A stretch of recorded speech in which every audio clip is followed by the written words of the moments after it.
The Bering Sea, in February, is the operational environment that most convincingly defeats the human expectation that discomfort has a ceiling. The water temperature is -2 degrees Celsius.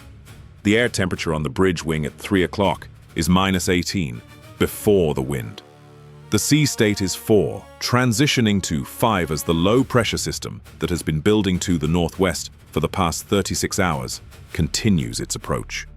The horizon, when it is visible at all between the snow squalls that have been cycling through the operating area since midnight, is a uniform gray that makes the Arctic light, already reduced to a theoretical concept at this latitude in February, feel aspirational. Everything metal that a crew member touches in the open air conducts the cold into their hands through their gloves in the specific way that extreme cold conducts heat away from living things, which is to say, immediately and completely. It is, by every available metric, not a good place to be. USS John Paul Jones, DDG-53, an Arleigh Burke Flight 1 destroyer, commissioned in 1994, is making 14 knots west-northwest in the Bering Sea, approximately 190 nautical miles south of St. Lawrence Island, conducting the Bering Sea patrol mission that the U.S. Navy has been sustaining with increasing frequency and duration since 2021, when the operational tempo in the high north was raised in response to Russian and Chinese naval activity in the Arctic approaches. The patrol exists because the Bering Strait, the 53 nautical mile wide gap between Alaska and Russia, through which the Arctic Ocean and the Pacific connect, has become operationally significant in ways that 2010 would not have predicted, and the U.S. Navy's presence in the waters south of that gap is the message that naval presence sends. USS John Paul Jones is the sentence. The sentence is being read by the Russian Pacific Fleet, which maintains surveillance coverage of the Bering Sea approaches as a matter of standing operational practice.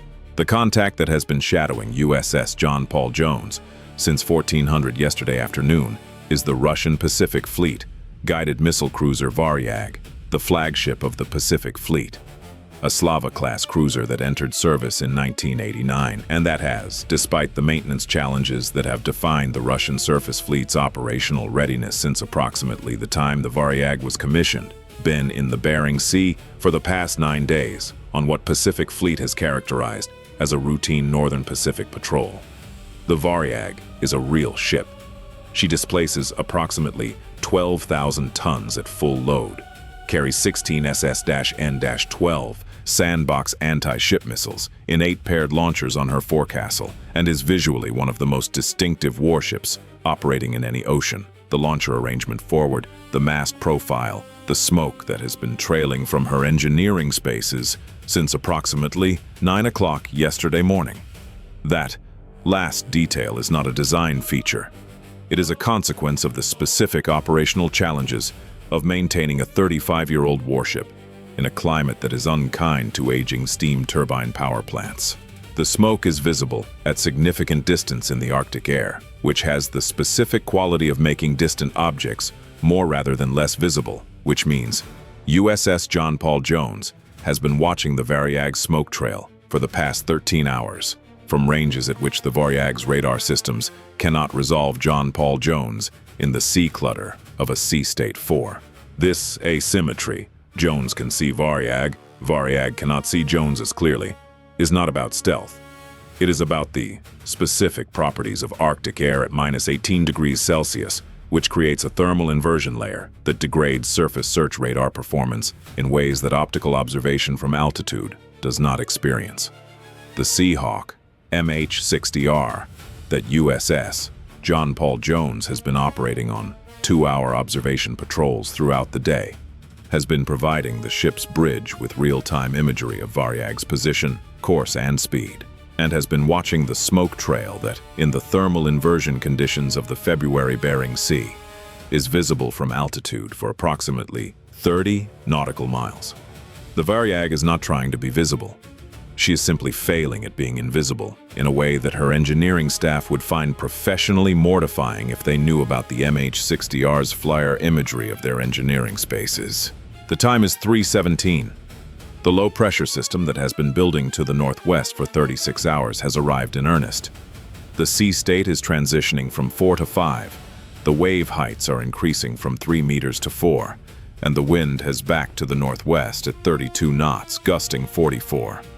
In weather of this severity, the Seahawk cannot safely operate. The MH-60R is in the hangar. The flight deck is secured. The visual surveillance advantage that Jones has maintained through the helicopter is now gone, and with it the most immediate evidence of Varyag's position. The Spy-1D surface radar is the primary contact source, and in Sea State 5, the Spy-1D's surface picture in the frequency notch where small to medium contacts can be lost in wave clutter is degraded, not catastrophically, but measurably. The Varyag, at 12,000 tons, is not a small contact and will not be lost in wave clutter, but the precision of the track, and in particular, the precise range determination that would allow Jones to know whether Varyag is approaching or holding distance, is reduced. This is the vulnerability window. Not equipment failure, not maintenance cycles. Weather. The specific weather that the Bering Sea produces in February, arriving precisely when the tactical situation is at its most consequential, creating a sensor degradation window, during which the Varyag, which has been on a parallel course at approximately 18 nautical miles for the past 13 hours, could maneuver without immediate detection of the maneuver's nature. The electronic warfare picture provides additional coverage. The SLQ-32 has been logging Varyag's MR-800 surface search radar emissions and her Tombstone phased array air defense radar emissions throughout the shadow period, and the radar emissions will change character if Varyag maneuvers aggressively. But the EW picture is not the same as the surface radar track, and for the duration of the weather window, which the oceanographic forecast estimates at 4 to 6 hours before conditions moderate enough to relaunch the Seahawk, Jones is working a degraded picture of a ship that is carrying 16 anti-ship missiles. The tactical action officer has been aware of the approaching weather since the 2100 watch brief. He has been managing the degrading picture with the professional attention of someone who knows that the weather window opens a gap and that the gap has to be filled by other means. At 3:17, when the Sea State moves past the Seahawk launch threshold, he transmits a contact update to Pacific Fleet and to the P-8 Maritime Patrol aircraft that is based at Elmendorf and that, when tasked, can reach the operating area in approximately 2 hours and 40 minutes. He requests P-8 support. He notes the weather constraints. He notes the Varyag's last known position. He notes that the contact has been on a parallel course for 13 hours and that nothing in the tactical picture suggests an intent change. He notes these things because they are the honest assessment of the situation, and the honest assessment of the situation is the tactical action officer's job. On the bridge, the officer of the deck is watching the Sea State with the specific attentiveness of a watch officer who understands that Sea State 5 in the Bering Sea in February is the kind of condition where the ship requires active management rather than routine monitoring. The bow is lifting into the swells with the specific motion of a ship that is working in heavy weather, not distress, not danger, but work.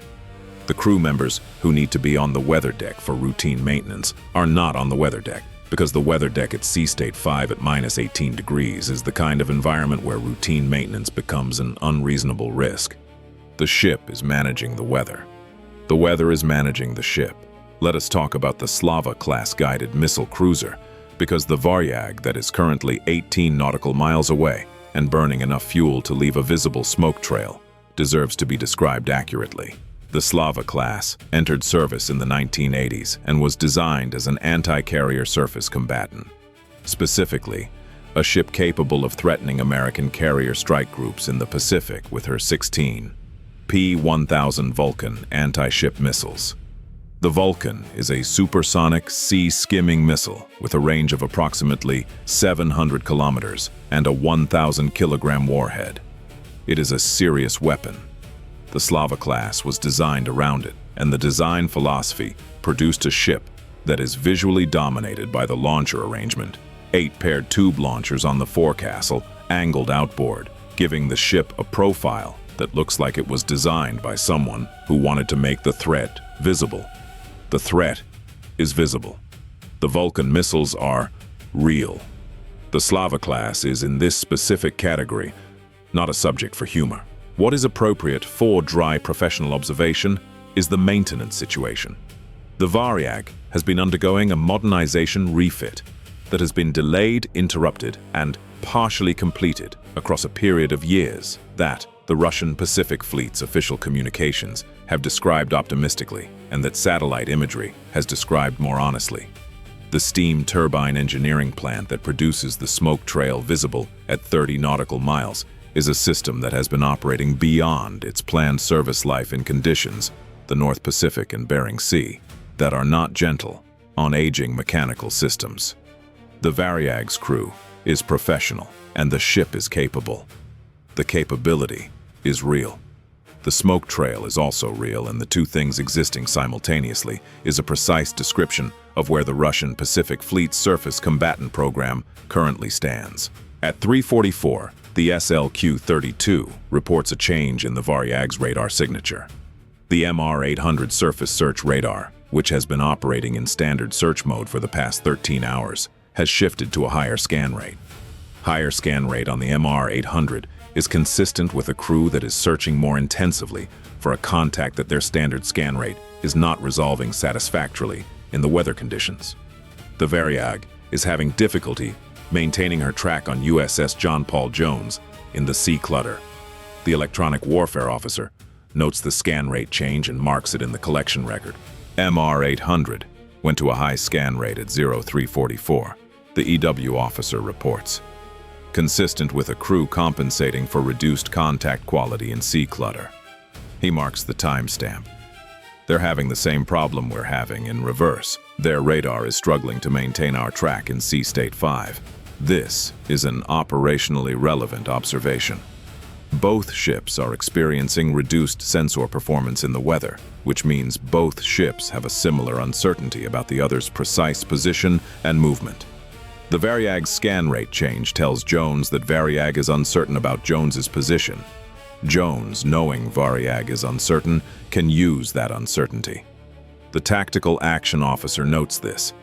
He does not immediately do anything with it, because the rules of engagement and the diplomatic context of the Bering Sea Patrol do not support using the Varyag's uncertainty as an operational opportunity in any kinetic sense. But the information is logged. It is in the record.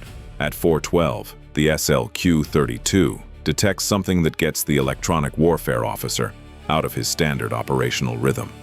The Varyag's MF-S-52 fire control radar, one of the targeting systems associated with the P-1000 Vulkan anti-ship missile engagement, has activated for approximately 8 seconds. The activation is brief and is immediately followed by the radar returning to standby. The EW officer is at his console, noting the activation time and frequency before the radar has fully returned to standby. 8 seconds. A fire control radar that activates for 8 seconds and then returns to standby is not by itself evidence of hostile intent. Fire control radars are tested during patrol operations. They are activated for maintenance checks and system calibration. 8 seconds at 4:12 in the Bering Sea in February could be a maintenance check. It could be a test. It could be a new watch team conducting a system check as part of their watch routine. The EW officer is aware of all of these explanations and is not reaching for the alarming interpretation in preference to the benign ones. He is also noting that the MF-S-52 activation at 0412 was preceded by the MR-800 scan rate increase at 0344, and that the sequence increased surface search scan rate followed 28 minutes later by a brief fire control activation, is a sequence that exists in the IRGCN and Plan Threat Library entries as consistent with a crew that is having difficulty maintaining a track and has briefly brought up a more capable targeting sensor to confirm the track before returning to the less observable standby mode. This interpretation is also not definitive, but it is the interpretation that the professional assessment requires to be logged and reported. MF-S-52 activation, 8 seconds, 0412. The EW officer reports to the tactical action officer. Brief, return to standby. Could be a maintenance check. Logging it. Given the sequence with the MR800 scan, rate increase at 0344, I'm flagging this as a notable event. The Tactical Action Officer acknowledges. He transmits the update to Pacific Fleet at 414. He also transmits it to the commanding officer, who has been in the Combat Information Center since the weather window opened the sensor gap at 317. The commanding officer reviews the data. He reviews the sequence. He makes a decision that the EW officer will consider, in retrospect. Both correct and somewhat uncomfortable. He does nothing overt. He logs it. He continues the transit. He increases the data transmission rate to Pacific Fleet so that the intelligence community has the most current picture available. He does not maneuver aggressively, because aggressive maneuvering in response to an 8-second fire control activation that may be a maintenance check would be the kind of escalatory action that the diplomatic context of the Bering Sea Patrol specifically does not warrant. He does order fresh coffee. This is a correct decision. At 4:58, the P-8 from Elmendorf is 2 hours into its transit. Pacific Fleet expedited the tasking upon receiving the 0414 report. The P-8 will arrive at 5:52, 49 minutes before the Seahawk can potentially relaunch. The P-8 can operate in weather that grounds the helicopter, and its APS-149 radar will restore the track quality that weather has degraded. It will also collect on Varyag's emissions from airborne geometry that provides a different aspect angle than the ship-based collection. The SLQ-32 has been collecting continuously since the weather window opened.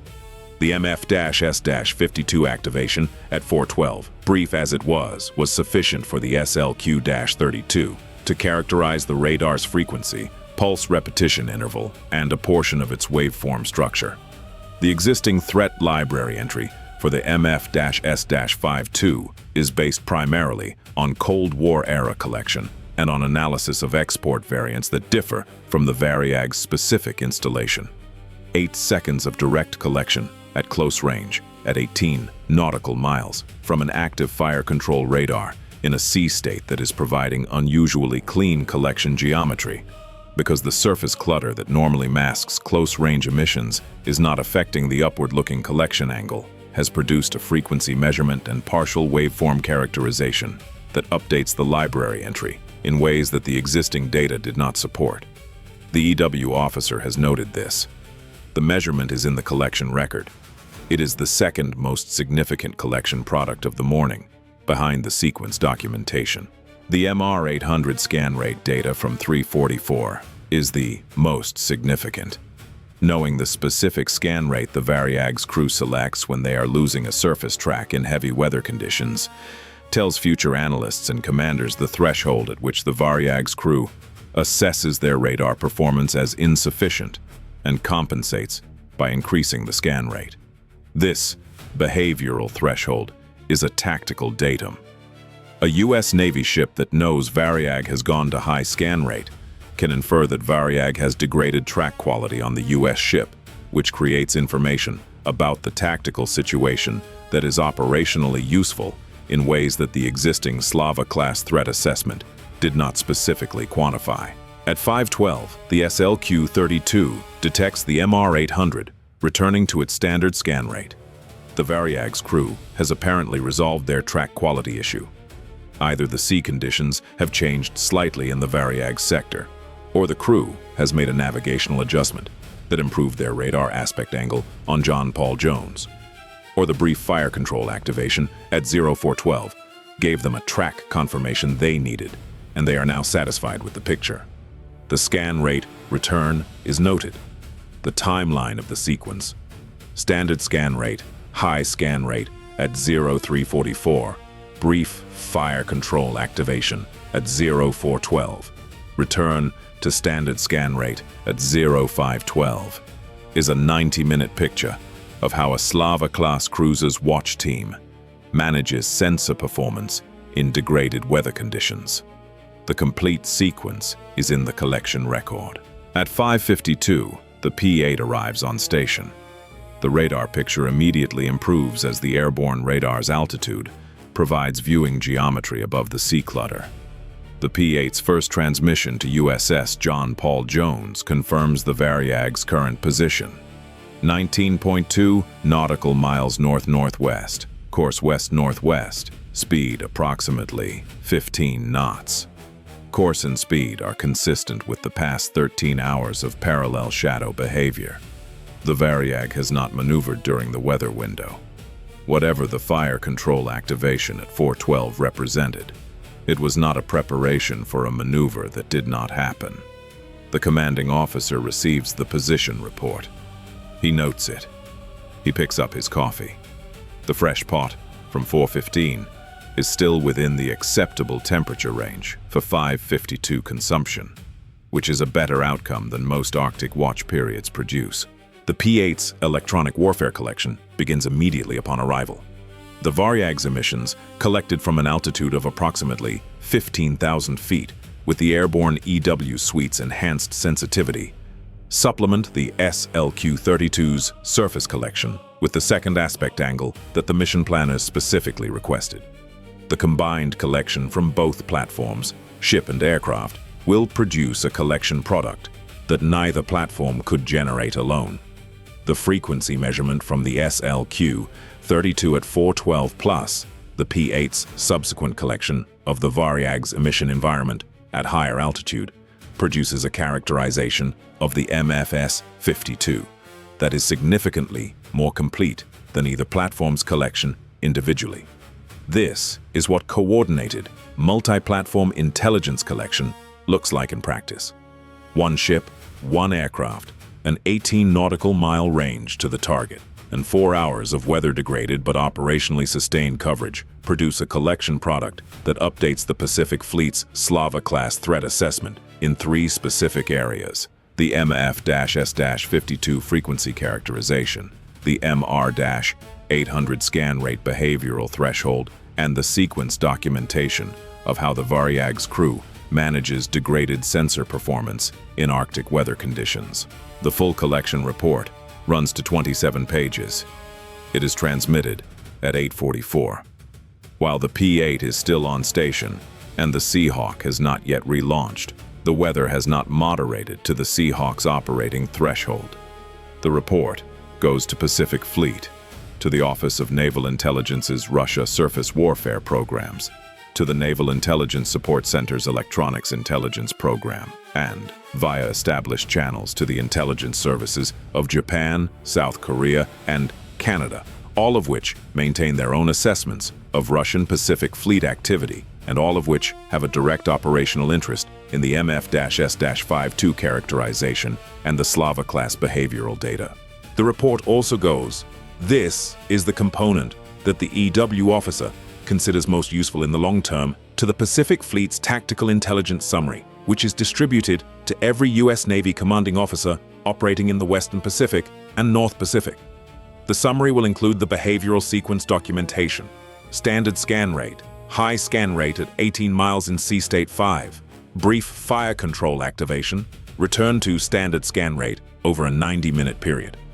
Every CO who reads the summary will know what a Slava-class radar picture looks like when the crew is having difficulty maintaining a surface track, and will know the specific behavioral sequence that follows. The next time an American warship is in the North Pacific with a Slava-class in the vicinity, and the MR-800 goes to a high scan rate, the American CO will know what it means and what typically follows. This is what behavioral intelligence produces. Now, the Russian Pacific Fleet's information operations approach to Bering Sea patrol activities is restrained in a way that contrasts with the Houthi and IRGCN approaches. Russia does not typically announce Pacific Fleet patrol activities in real time. It does not claim operational successes that did not occur. What it does is publish, periodically, official statements about the Russian Navy's sustained presence in the Pacific and Arctic maritime zones that are framed as evidence of Russia's status as a global naval power. The statements are accurate in the sense that the Russian Navy does patrol these areas. They are accurate in the sense that the Varyag is a real and capable ship. They do not describe the smoke trail at 3 o'clock in the Bering Sea. They do not describe the MR-800 going to high scan rate because the crew was losing its track on an American destroyer in Sea State 5. They do not describe the 8-second fire control activation that produced a frequency measurement that updated a Cold War threat library entry. The Russian Pacific Fleet spokesman, who prepared the weekly operational summary for the period covering this patrol, described the Varyag's Northern Pacific Patrol as a demonstration of the Pacific Fleet's sustained operational capability in the region's challenging maritime environment. The summary is accurate. The patrol demonstrated the Pacific Fleet's sustained capability to operate in the challenging maritime environment of the North Pacific in February. The 27 pages in 5 inboxes demonstrate something additional about the nature of that capability and its specific technical characteristics. Both things are true. One of them will be read with more operational attention than the other. The Seahawk relaunched at 0914 when the meteorological forecast identified a 4-hour window of conditions suitable for helicopter operations. The first flight after the weather break produced FLIR imagery of the Varyag at 17 nautical miles, confirming the P-8's radar picture. The smoke trail from engineering spaces, visible clearly on FLIR in the Arctic air, has diminished somewhat from its 0300 peak. The engineering officer on the Varyag may have addressed whatever was contributing to the excessive combustion. The ship is still operating. She is still on the shadow course. The watch supervisor on USS John Paul Jones notes the relaunch, checks the coffee situation. The 0800 pot is still acceptable, and returns his attention to the picture, which is now being maintained by the Seahawk, the P-8, the SLQ-32, and the SPY-1D simultaneously. The Varyag is at 17 miles. The picture is good. The weather is still February in the Bering Sea, which is to say it is still trying. The ship is handling it. The commanding officer writes his patrol summary for the period at 10:30. The summary covers the 13-hour shadow evolution, the weather window, the MR800 and MFS52 events, the P-8 coordination, and the collection products. The summary is submitted to Pacific Fleet. It will be read by people in comfortable offices in Pearl Harbor and Yokosuka who will appreciate the professional quality of the observation and the collection, and who, being in comfortable offices in Pearl Harbor and Yokosuka, will not fully appreciate the -18 degrees Celsius and the Sea State 5 and the specific quality of the watch at 4:12 when a fire control radar activates for 8 seconds, and a commanding officer has to decide that the correct response is to note it, log it, transmit it, and order fresh coffee. The coffee was the right decision. The note, the log, and the transmittal were also right decisions. The 27 pages reflect all of them. Bye for now.